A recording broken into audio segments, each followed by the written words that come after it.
Nggak ditekan juga. Cuma berhadir. Cuma doang ini. Baik, assalamualaikum warahmatullahi wabarakatuh. Waalaikumsalam warahmatullahi wabarakatuh. Alhamdulillah pada pertemuan kali ini kita masih bisa ketemu kembali. Ya sebelum itu apakah tadi ingin bertanya apakah semua siswa ada semua? Hadir. Nah maka itu sebelum pelajaran dimulai maka kita mulai penelitian kita dengan membaca doa. Doa dimulai. Amin. Nah, kali lanjut dengan sesi absensi. Ini untuk sesi absensi, Rani apa hadir? Hadir, Pak. Fidelika, Hadir. Putri Amanda, Hadir. Debbie Ariani, Hadir, Pak. Eni Damayanti, Hadir, Pak. Fani Nurhanisa, Saya, Pak. Alisa Putra. Hadir, Pak. Oke, di rumah ya. Ya, Pak. Nah, sebelum pembelajaran dimulai, saya ingin membacakan tujuan pembelajaran yang akan berlangsung pada siang hari. Yang pertama adalah siswa mendefinisikan pengertian eksponen sebagai bentuk perkalian. Terus yang kedua, siswa mengidentifikasi bagian-bagian dalam bentuk elemen. Terus yang ketiga, siswa menjelaskan makna dari semua bilangan berpangkat dalam bentuk sederhana. Cuma segitu saja tujuan pembelajaran kita. Nah, sekarang kita belajar tentang apa? Sekarang ya, Pak. Ya. Eksponen. Tentang eksponen. Ada yang tahu nggak eksponen itu apa? Tidak. Nilai yang berpangkat. Nilai Berpangkat. berpangkat. Itu sih banyak.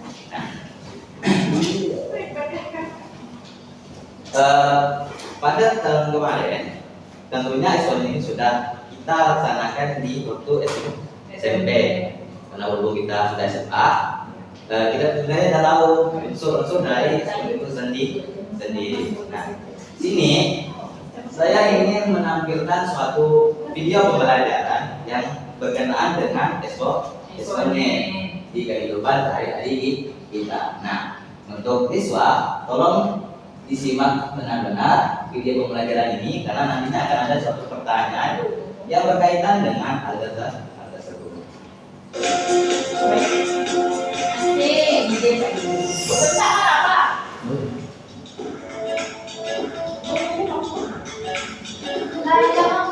Waktu kecil, saat urusan lebaran selain kumpul keluarga adalah mendapatkan amplop zakat dari sang keluarga. Di manakah kalian menyimpan uang tersebut? Apakah menyimpannya dalam orang tuamu atau di bantal, celengan, atau menyimpannya di bank?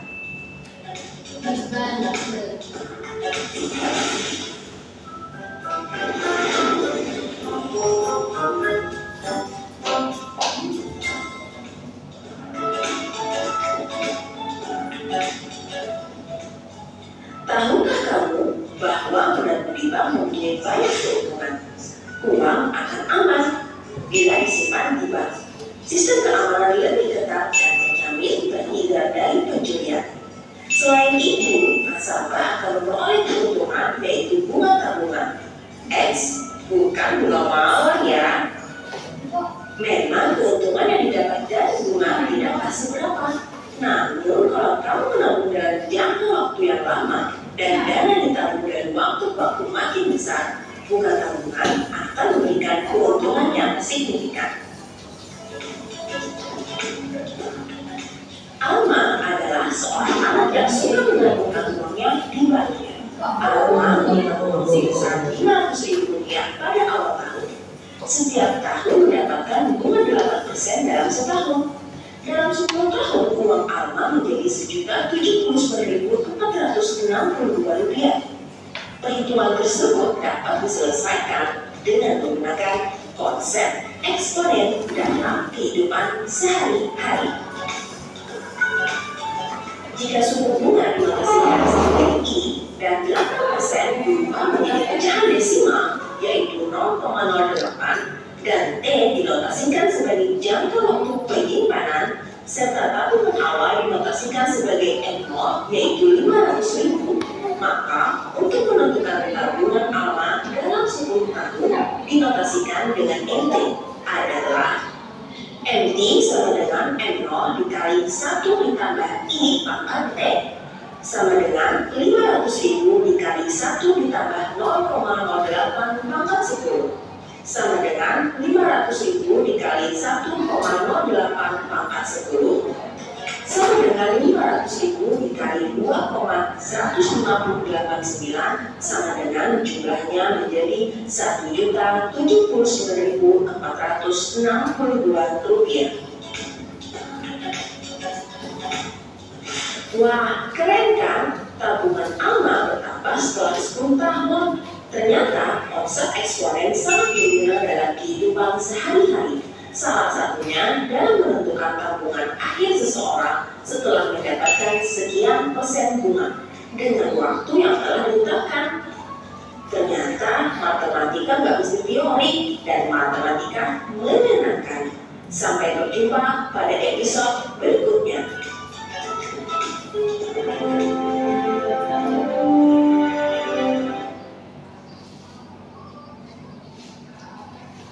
Itu adalah kaitan tentang definisi eksponen. Gimana? Dari video ini, adakah yang masih kurang paham? Iya. Kurang paham? Paham di mana? Atau kita lanjut dengan video baru? Pak, saya tidak paham kok. Hanya ditonton video begini. Saya paham soalnya ada bapak jelasannya. Kenapa tidak bapak sambil jelaskan? Oke. Video.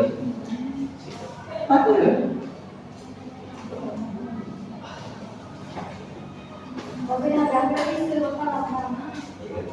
Kenapa ada terus? Kalau kita kenapa bawa?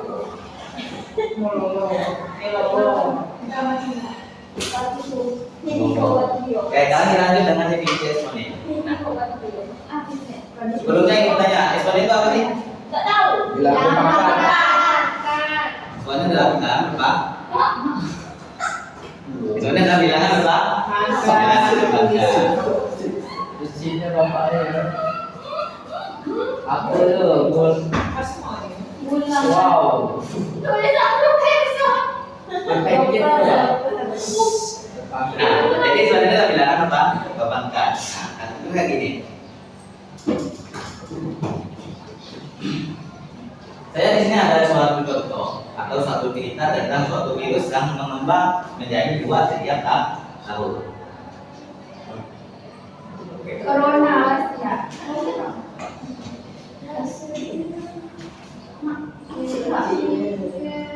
Anak rumah komandanku. Aku ni ada lihat pisau di dalam pisau. Oh, ini mana pisau itu? Nampak? Nampak. Yang Nah, itu di sini. Nah,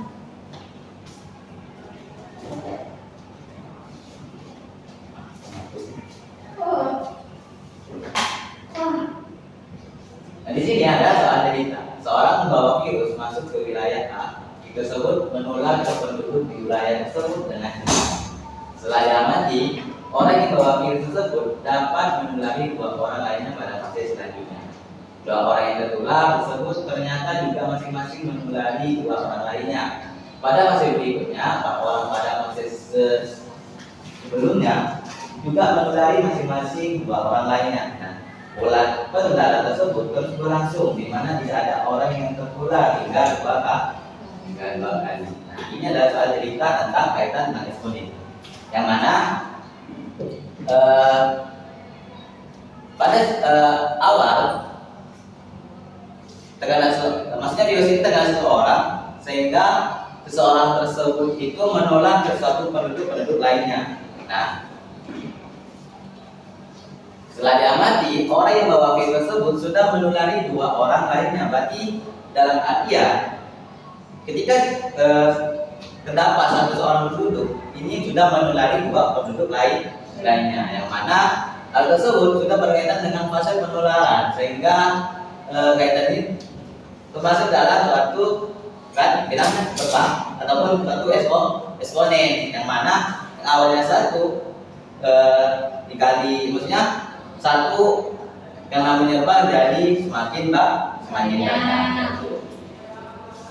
Tahu nggak? Paham, Pak? Tahu nggak? Paham. Yes. Berarti tanya aku. Coba tanya ke anak. Yes, Pak. Nah, pertanyaannya nih.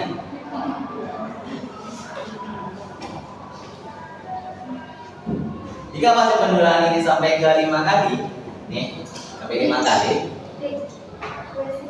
banyak orang yang keluar itu berapa? Hah? Jika fase penularan ini sampai ke 5 kali, banyak orang yang tertular itu ada berapa? 10. 10. Main sini ya, Pak. 32. 32. Berapa? 32. Bisa ke WC, Pak. 32. Nah,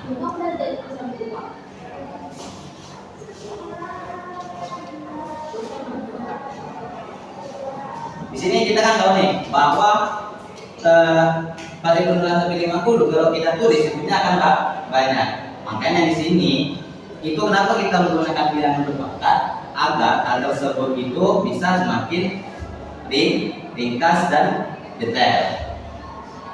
Paham ini?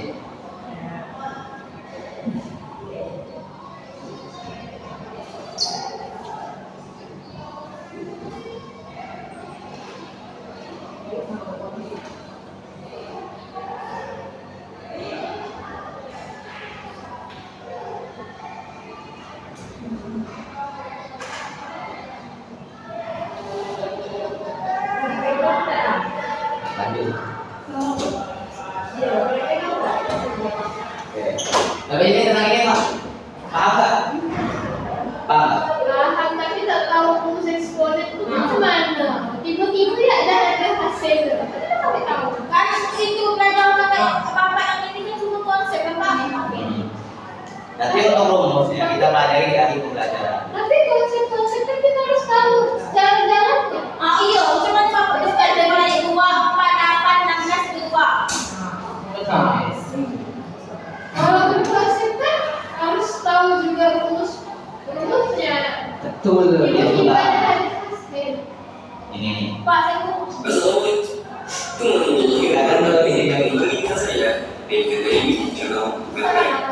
Pada video ini saya akan membahas materi pertama kelas 10 kurikulum merdeka, yaitu materi eksponen dan logaritma. Nah, tapi tidak perlu khawatir, bagi teman-teman yang sekolah di belum menerapkan kurikulum terbaru, materi ini masih tetap bisa teman-teman pelajari, karena di kurikulum 2013 ini dipelajari juga di matematika peminatan. Oh ya, untuk materi eksponen dan logaritma ini akan saya bagi ke dalam beberapa video terpisah, dan ini adalah video bagian pertama. Pada video bagian pertama ini, kita akan belajar definisi bilangan berpangkat atau eksponen serta sifat-sifat eksponen. Nah, bagi teman-teman yang ingin mencatat materi yang saya sampaikan di video ini, teman-teman bisa download untuk PDF-nya. Linknya saya sertakan di kolom deskripsi.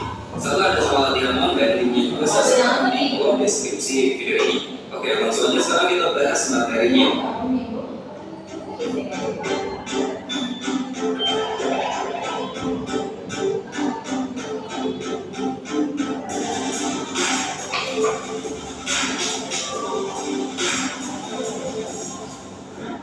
Oke, pada video kali ini kita akan belajar materi eksponen dan logaritma bagian pertama. Materi yang akan kita pelajari pada video kali ini totally gampang banget, tapi ini materi yang sangat penting untuk teman-teman kuasai karena akan menunjang materi berikutnya baik di matematika itu sendiri atau materi di pelajaran lain seperti di biologi, fisika, dan kimia. Contohnya di fisika teman-teman akan belajar intensitas bunyi, teman-teman memerlukan konsep logaritma. Dan juga di kimia teman-teman akan belajar asal basa itu pakai logaritma juga. Jadi pastikan teman-teman menguasai materi ini.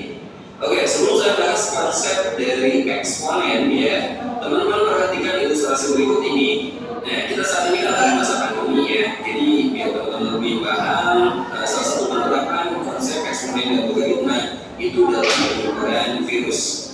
Misalnya ada 2 orang yang kena positif kena virus ya. Pertama ini sebagai fase pertama ada 2 orang yang positif. Nah, seandainya masing-masing dari dua orang ini, masing-masing orang itu menularkan kepada dua orang lainnya di fase kedua, orang pertama menularkan kepada dua orang lainnya dan orang kedua juga sama menularkan kepada dua orang lain. Ya, maka di fase kedua ada 4 orang yang positif kena virus. Kemudian di fase ketiga itu sama, setiap orang menularkan kepada 2 orang lainnya. Maka di fase ketiga otomatis ada sebanyak 8 orang yang tertular virus. Dan begitu juga seterusnya sampai fase keempat, kelima, dan seterusnya.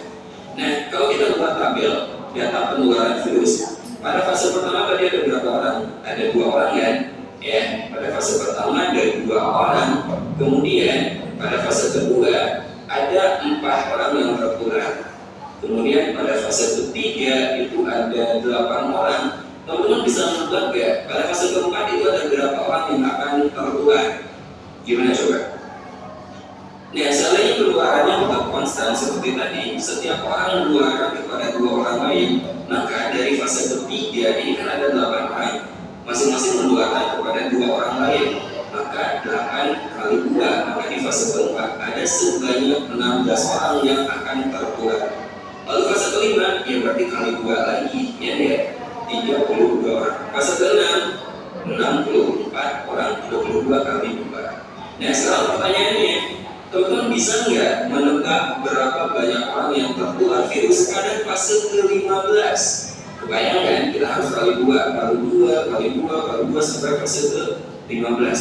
Atau gimana jika pertanyaannya seperti ini? Pada fase keberapa jumlah orang yang tertular virus ada sebanyak 1024 orang? Nah, untuk menjawab 2 pertanyaan ini, sebaiknya kita paham dulu pola dari penyebaran virus ini. Dari 2 ke 4, lalu 8, 16, 32, 64, dan seterusnya. Ini kan masing-masing kali 2 kan teman-teman? Ya enggak? Kali 2, kali 2, kali 2, dan seterusnya. Nah, di sini terjadi pengalian yang konstan, pengalian berulang. 2 kali 2, lalu kali 2, kali 2. Ingat, perkalian yang berulang, perkalian bilangan yang sama berulang itu bisa kita nyatakan dalam bentuk pangkat. Misalnya di sini pada fase pertama ada 2 orang yang tertular, maka 2 ini bisa kita nyatakan menjadi 2 pangkat 1, di mana 1 ini adalah fasenya. Contoh lagi pada fase kedua ada 4 orang yang tertular, 4 ini bisa kita tulis menjadi 2 pangkat 2. Kemudian 8 ini bisa kita nyatakan menjadi 2 pangkat 3. Kemudian 16 itu adalah 2 pangkat 4, 32 adalah 2 pangkat 5, 64 adalah 2 pangkat 6. Nah, sekarang teman-teman perhatikan bagian pangkatnya 1, 2, 3, 4, 5, 6 ini sama dengan fasenya, ya enggak? Fase penularannya. Jadi kalau misalnya fase penularannya N, maka banyak orang yang tertular itu adalah 2 pangkat N. Nah, sekarang kita sudah menemukan polanya, maka kita bisa menjawab pertanyaan pertama. Berapa banyak orang yang tertular virus pada fase ke-15? Nah, polanya kan 2 pangkat N, di mana N ini adalah banyaknya fase, teman-teman. Maka pada fase ke-15, jelas yang tertular adalah 2 pangkat 15. 2 pangkat 15 berapa? 32.768 orang. Gampang kan? Sekarang gimana untuk menjawab pertanyaan kedua? Pada fase keberapa jumlah orang yang tertular virus sebanyak 1024 orang? Nah, ini sama dengan kita mencari fasenya, berarti kita mencari N-nya, teman-teman. Jadi bisa kita nyatakan 2 pangkat N sama dengan 1024, N-nya berapa? Nah, untuk menjawab ini akan lebih mudah jika kita sudah menguasai konsep logaritma. Oke, sekarang teman-teman perhatikan, di sini kita menggunakan bentuk perpangkatan atau bentuk part ini kita katakan sebagai eksponen. Sekarang kita akan pelajari konsep dari eksponen terlebih dahulu. Oke, kita mulai dari definisi bilangan berpangkat atau definisi eksponen. Pastinya teman-teman sudah pernah belajar tentang bilangan berpangkat, bahkan dari SD ya, SD dan SMP juga ini sudah kita pelajari, jadi kita ulangi aja. Definisi dari bilangan berpangkat, misalnya A pangkat N. Bilangan berpangkat itu adalah bentuk perkalian yang berulang sebanyak pangkatnya, teman-teman.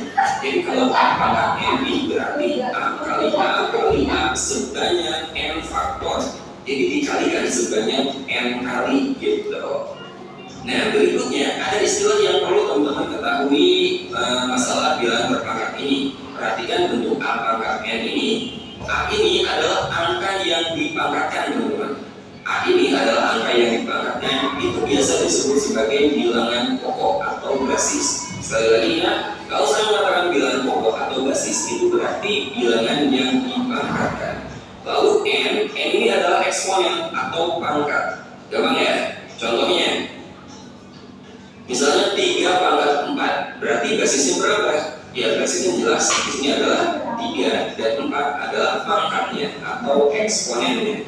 3 pangkat 4 itu artinya berarti 3 kali 3 kali 3 sebanyak 4 kali gitu. Nilainya berapa? Ya 3 kali 3 9, kali 3 27, kali 3 lagi 81. Ingat 3 pangkat 4 adalah 81. Jangan jawab 3 pangkat 4 12 ya. Hati-hati ya. 3 pangkat 4 adalah 81. Lalu gimana kalau basisnya negatif seperti ini? Negatif 2 pangkat 3, ya sama aja. Berarti negatif 2 kali negatif 2 kali negatif 2 sebanyak 3 kali. Dikalikan sebanyak 3 kali. Negatif kali negatif itu positif ya. Lalu dikalikan lagi negatif, maka jawabannya adalah negatif, teman-teman. Negatif berapa? 8. Lalu contoh lagi, kalau basisnya pecahan, sama aja ya. Misalnya setengah pangkat 4, berarti setengah dikalikan sebanyak 4 kali. Berapa? 1/16. Oke, ini adalah Apa ini paham berarti? Adik-adik, paham nggak di sini nih? Tentang definisi bilangan berpangkat atau eksponen. Paham. Nah, ini ada pertanyaan nggak? Nah.